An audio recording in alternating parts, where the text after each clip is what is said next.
Mala Kottakkal saint Teresa's കോളേജിൽ ഒരാഴ്ച നീണ്ടുനിൽക്കുന്ന അധ്യാപക പ്രൊഫഷണൽ വികസന പരിപാടിക്ക് തുടക്കമായി. College manager father Walter Thelappally ഉദ്ഘാടനം നിർവഹിച്ചു.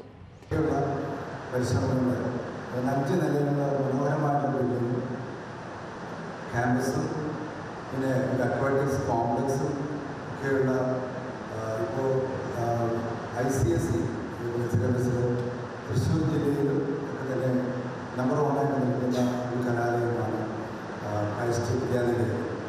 അപ്പോൾ അതിനകത്ത് കഴിഞ്ഞിട്ട് പിന്നെ ധ്യാന പിന്നെ ക്രൈസ്റ്റ് കോളേജ് ഓട്ടോണമസ് കോളേജിലെ സെഫനാൻസ് വിഭാഗത്തിൻ്റെ ചാർജ് വഹിക്കുന്ന ഡയറക്ടറായിട്ട് മാറിയിരിക്കുകയാണ്.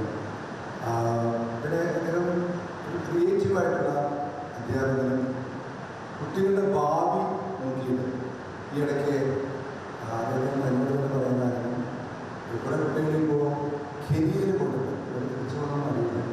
വെസ്റ്റേൺ കെനിയയിലേക്ക് പോകണമെങ്കിൽ എളുപ്പമല്ല.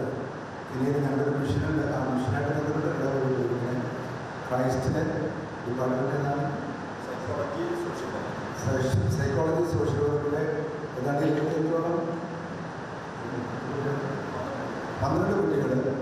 College director father doctor Wilson തറയിൽ അധ്യക്ഷത വഹിച്ചു. പുതിയ മാനേജരായ ഫാദർ വാൾട്ടർ തേലപ്പള്ളിയെ അധ്യാപകരും അനധ്യാപകരും ചേർന്ന് സ്വീകരിച്ചു. Principal major doctor Alphonse Ligori, office junior superintendent Smindo Simon എന്നിവർ സംസാരിച്ചു.